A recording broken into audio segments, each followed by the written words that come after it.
And ఇంకొకటి అన్న దాంట్లోనే ఇప్పుడు దాంట్లోనే ఫర్ ఎగ్జాంపుల్ ఇప్పుడు ఎవరైతే ఫ్యామిలీ మెంబర్స్ లో 4 సిస్టర్స్ ఉన్నారు, they have got married and they have settled like past 25 years back marriage అయిపోయింది, ఎవరి వాళ్ళు సెట్ అయిపోయింది.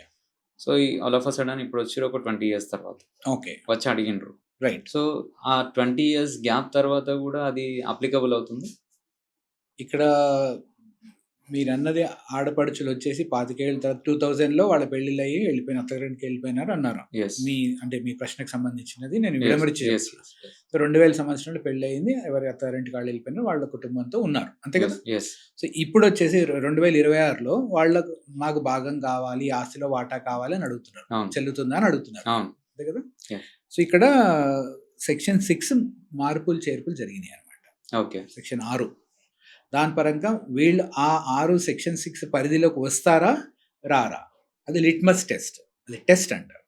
లిట్మస్ ఇప్పుడు అది అప్లై చేయాలి, అప్లై చేసినప్పుడు వీళ్ళు ఆ పరిధిలో వచ్చారనుకోండి వాళ్లకు హక్కు రాదు, వాళ్ళ పరిధిలో రాకుండా బయట ఉన్నారనుకోండి ఆస్తిలో హక్కు వస్తుంది. ఇంకా ఇవన్నీ మనం డీటెయిల్గా చెప్పుకోవాలి, మనం బేసిక్ అవగాహన కొరకు మాట్లాడుతున్నాం కదా. సో ఇప్పుడు మీరు అన్న ప్రశ్నకు జవాబు నేను చెప్తా చూడండి సింపుల్గా. 2000 సంవత్సరంలో ఇద్దరు ఆడపడుచులకి పెళ్ళి అయిపోయింది. ఇప్పుడు 2026లో 25 సంవత్సరాల తర్వాత వచ్చేసి నాయనగారు చనిపోయినారు కదా, మాకు కూడా హక్కు ఉంది, అమ్మకు 25%, నీకు పావలా, నాకు పావలా, అక్కకు పావలా, 4 పావలా, మాకు ఇవ్వండి అని వచ్చారు. సో ఆ సెక్షన్ 6 అప్లై చేయాలి, ఇక్కడ అమెండ్మెంట్ అయింది అనమాట. డేట్లు అవన్నీ మనకి సందర్భంలో అవసరం లేదు.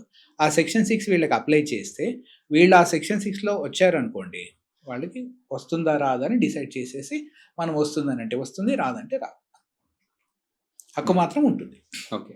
అండ్ ఇంకొకటి ఏంటంటే ఇర్రెస్పెక్టివ్ ఆఫ్ రిలీజన్స్, ఈ వీల్నామా అనేది ఒక్కొక్క రిలీజన్స్లో సేమ్ ఉంటుందా లేదంటే వాళ్ళ చట్టాలకు సపరేట్గా వీల్నామా ఉంటుంది? పర్ఫెక్ట్ క్వశ్చన్ వంశీ గారు. ఇక్కడ ఏంటంటే నేను అందుకని స్పెసిఫిక్గా చెప్పింది, మనం హిందూ వారసత్వ చట్టం పరంగా మాట్లాడదాం వీల్నామా అని అంటే, ఎందుకంటే అది మళ్ళీ కాంప్లికేట్ అయిపోతుంది. ముస్లిమ్స్ వచ్చేసరికి వాళ్ళకి పర్సనల్ లా ఉంది, షరియా అని చెప్పేసి, అది అప్లై అవుతుంది.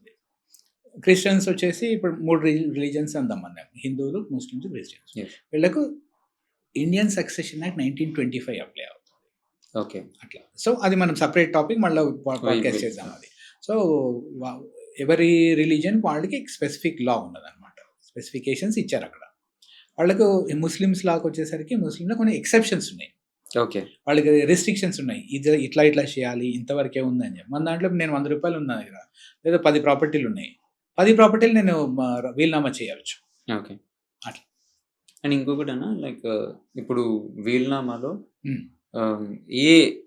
ఏ టైప్ ఆఫ్ అసెట్స్ అనేది రాయడానికి వీలు ఉంటుంది?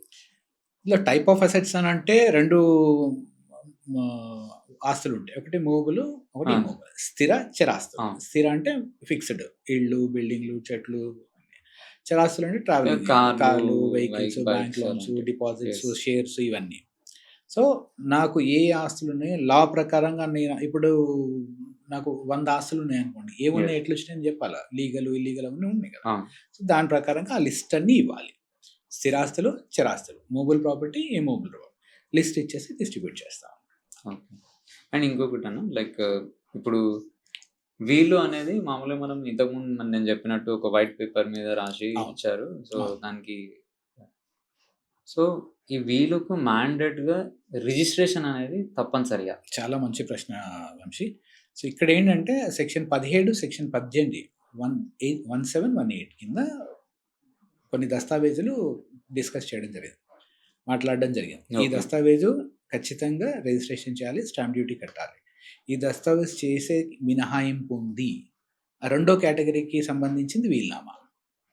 వీల్నామా రిజిస్ట్రేషన్ చేసే అవసరం లేదు. తెల్లకాగితం మీద రాసేసి సంతకాలు పెట్టేసి అక్కడ ఖచ్చితంగా చేయాల్సిన పనులు ఏంటంటే 2. ఒకటి, వీల్నామా రాసే వ్యక్తి వీల్నామా రాస్తాడు, ఆస్తి ఉండాలి, ఆయన ఆరోగ్యంగా ఉండాలి సైకలాజికల్గా. అతను ఉన్న తర్వాత తక్కువలో తక్కువ 2 సాక్షులు ఖచ్చితంగా సంతకం పెట్టాలి. ఆయన వీల్నామా రాసి దస్తావేజ్ చేసిన తర్వాత లేదా వేలిముద్ర వేసిన తర్వాత వీళ్ళు ఆయన తర్వాత సంతకం పెట్టాలి, ఆ వీల్నామాకి సాక్షులుగా ఉండాలి. వీల్నామా ఎప్పుడు అమల్లోకి వస్తుంది? వీల్నామా రాసిన వ్యక్తి తదనంతరము బయటకు వస్తుంది. ఆ వీలునామా ఎవరి దగ్గర ఉంటుంది? మొదటి సాక్షి దగ్గర కానీ, రెండో సాక్షి దగ్గర కానీ, బ్యాంక్‌లో కానీ ఇక్కడ పొందుపరుస్తారు. దాచిపెడతారు. దాచిపెట్టిన తర్వాత బయటికి తీసుకొని వస్తారు. భార్యకి, పిల్లలకి, వాళ్ళ కుటుంబ చూడండి మీ ఫలానా మీ భర్త గారు, మీ నాన్నగారు ఇట్లా చేస్తారు, ఈ వీలునామా అని వాళ్ళకి అప్పుడు ఇస్తారు. ఇచ్చినప్పుడు వాళ్ళు ఆ పంపకాలు చేసుకుంటారా, వదులుకుంటారా వాళ్ళ ఇష్టం, అది మనకు సంబంధం లేదు. సో ఇక్కడ మీరు అడిగిన ప్రశ్న ఏంటి? రిజిస్ట్రేషన్ చేయాలనా అని. సో సెక్షన్ 17, సెక్షన్ 18 17, 18 అప్లై చేసినప్పుడు ఇది మినహాయింపు ఉంది, దీనికి చేసే అవసరం లేదు. సో ఇక్కడ రెండో విధంగా చెప్పాలంటే వీలునామా రిజిస్ట్రేషన్ చేసుకున్నారని కొంతమంది అంటారు. రిజిస్ట్రేషన్ చేసుకుంటే మాకు హక్కు వచ్చేసిందండి అని. అవి అపోహ. వీలునామా రిజిస్ట్రేషన్ చేసినా చెల్లుతుంది, చేయకపోయినా చెల్లుతుంది. అక్కడ కావాల్సింది ఏంటంటే వీలునామా ఇప్పుడు 10th క్లాస్లో స్కూల్లో నేను అడ్మిషన్ ఇవ్వాలి నా పిల్లలకి. సో వాళ్ళ వయసు 20 సంవత్సరాలు, ఒకతని వయసు 12 సంవత్సరాలు. సో 10th క్లాస్లో ఇద్దరికి వస్తుందా? ఇద్దరికి రా. వయసు ఏంటి? 16 సంవత్సరాలు, 15.5, 16 మధ్యలో ఉండాలి. ఇంకోటి ఏంటి 9వ తరగతి పాస్ అయ్యి ఉండాలి. సో అప్పుడు 10వ తరగతిలోకి నీకు అడ్మిషన్ ఇస్తారు. అది పోయి డిసెంబర్లో ఇవ్వమంటే సో స్కూల్ స్టార్ట్ అయినప్పుడు. సో అట్లాగే ఇక్కడ వీలునామా తయారు కావడానికి వీలునామా రిజిస్ట్రేషన్ చేయంగానే అయిపోయిందంటే కాదు. అక్కడ 2 ప్రీ రిక్విజిట్స్ ఏంటి, 2 కారణాలు ఏంటి? వీలునామా రాయాలి, రాసినప్పుడు సాక్షులు ఉండాలి. ఈ సాక్షులు ఇవి వీలునామా ఫలానా వ్యక్తి చనిపోయిన వ్యక్తి రాశాడంటే ఎవరు సాక్ష్యం చెప్పాలి? తెలియదు కదా. ఆ సాక్షులు ఉంటేనే చెల్లుతుంది. అది రిజిస్ట్రేషన్ అయినంత మాత్రం ఇది కాదు. నేను ఇంపర్సనేట్ చేసి నేను వంశీ అని చెప్పేసి నేను వీలునామా తయారు చేస్తాను, నేను వంశీ కాదు కదా, చనిపోయిన తర్వాత బయటకు వస్తుంది కదా. సో అట్లాంటప్పుడు ఈ 2 మాత్రం ఖచ్చితంగా ఉండాలి. రిజిస్ట్రేషన్ చేస్తే మంచిదే, ఒక వాల్యూ పెరుగుతుంది. ఏది రిజిస్ట్రేషన్ ఉన్నా కానీ సాక్షులు కావాలి. సో ఈ వీలునామాకి తప్పనిసరి లిఖితపూర్వకంగా రాయించుకోవాలా? మీరు అన్న ప్రశ్నకు నేను వేరే విధంగా చెప్తాను. నేను 2020 సంవత్సరంలో నా ఆస్తి భార్యకి ఇది, కొడుకుకి ఇది, కూతురికి ఇది, రెండో కూతురికి ఇది, 4 4,000 చెప్పేసి వంశీకి చెప్పి నేను చనిపోయినా. చనిపోతే 25 ఏళ్ళు అయింది, లేకపోతే 25 ఏళ్ళు అయింది. 5 ఏళ్ళ తర్వాత వచ్చేసి వాళ్ళు అడిగితే వంశీ అని అంటే వంశీకి గుర్తుండ, నిన్న చేసింది వారం క్రితం చేసింది తెలియదు కదా. ఈ ఆస్తి భార్యకి, ఈ ఆస్తి కూతురికి, ఈ ఆస్తి కొడుకు తెలియదు కదా, ఏబిసిడి అని. రాయటము ఉత్తమం, రాయాలి, లిఖితపూర్వకంగా ఉండాలి. సో అది జనరల్ గా వర్బల్ గా చెప్తే చెల్లదు. ప్రూవ్ చేయడం కాదు కదా. లీగల్ గా ఏమనంటే న్యాయాలయానికి వెళ్ళారు, న్యాయస్థానానికి వెళ్ళారు, సరే ఇది చేశాడు అని అంటే ఏంటి నాయన ఎట్లా చెప్తావు? అక్కడ ప్రూవ్ చేయడానికి దస్తావేజ్ లిఖితపూర్వకంగా ఉండాలి. ఉంటే అన్ని విధాలా మంచిది. అంటే ఒకటి ఏంటంటే ఇప్పుడు మీరు చెప్పినట్టు 2 సాక్షులు తప్పనిసరి ఉండాలి అని చెప్పేసి అంటారు.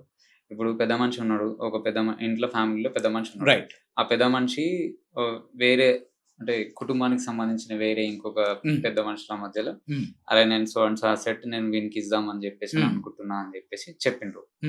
చెప్పింది అది వర్బల్ ఉంది. ఆ తర్వాత ఆయన చనిపోయింది అనుకోండి.